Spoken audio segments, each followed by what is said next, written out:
Ugotavljam, da so bili vsi kapitani prečasniki krova in da tudi tisti, ki so šli pol v kopenske kariere, ni žal za to izkušnjo. Nasprotno, se mi zdi, da res vsi pogrešajo morje. Ja, ampak odkar ladje ne poganjajo več vesla in pa jadra, se je razvil še en zelo, zelo pomemben poklic. Ladijski strojnik. Skrbi za pogon ladij in pa še za marsikaj drugega. A boš?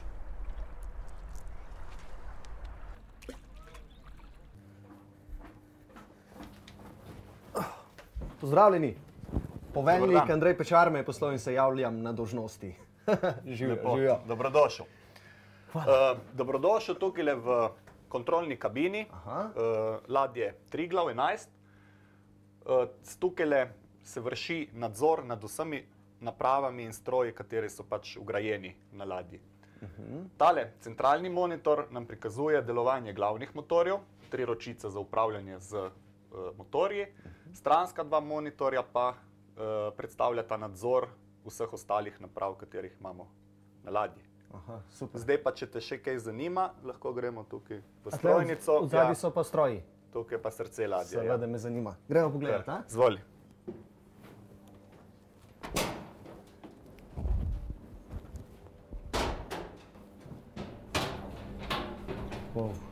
No, samo, zdaj smo tukaj v strojnici, imamo 2 strojnici, tale je premčna strojnica, za tistimi vrati je še ena in sicer tukaj so nameščena 2 glavna motorja, to so pač mišice ladje in en dizel generator za proizvodnjo električne energije, v krmni strojnici je obratno, imamo en centralen motor in 2 dizel generatorja. Vsak glavni motor ima 2880 kW. To je pa veliko. Kakšno šolo ste mogli narediti, da lahko s takimi velikimi močnimi stroji sploh delate, da to znate? Ja, jaz sem pomorec od vedno, zaključil sem že srednjo pomorsko šolo in kasneje nadaljeval na fakulteti.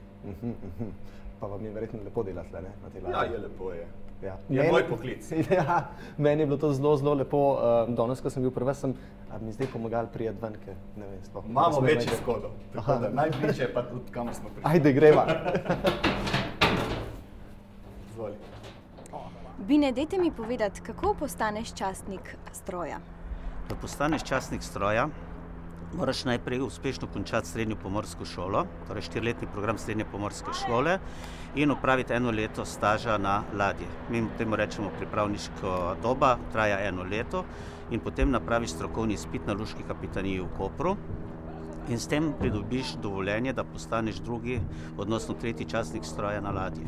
Kako pa izgleda to pripravništvo, ta praktični del? Ta praktični del izgleda tako, da se bodoči častnik stroja vkrca na ladjo kot asistent, dela v stroju, pridobiva, svoje teoretično znanje nadgrajuje z praktičnimi postopki, spozna vso delo v stroju in pridobiva izkušnje. In s tem, potem, ko pride na strokovni izpit, ga sprašujemo bolj, kako je strokovno obvladal ladjo. Torej ne več samo tisto teoretično znanje, ampak ali ga zna implementirati za potrebe ladje. Kako pa lahko kot častnik stroja napreduješ? Kot častnik stroja napreduješ glede na tvoje sposobnosti in pa glede na potrebe, ladjarja. Če imaš končano srednjo izobrazbo, potem lahko napreduješ najprej do 2. častnika stroja. Če pa opraviš še višjo šolo, višjo pomorsko ali pa fakulteto za pomorstvo in pridobiš 2 lete plovbe kot častnik stroja, nižji častnik stroja, spet opraviš strokovni izpit in s tem pridobiš dovoljenje za delo 1. častnika stroja. Po 1 letu plovbe kot 1. častnik stroja pridobiš dovoljenje za plovbo kot upravitelj stroja in s tem si dosegel svoj maksimum na ladji.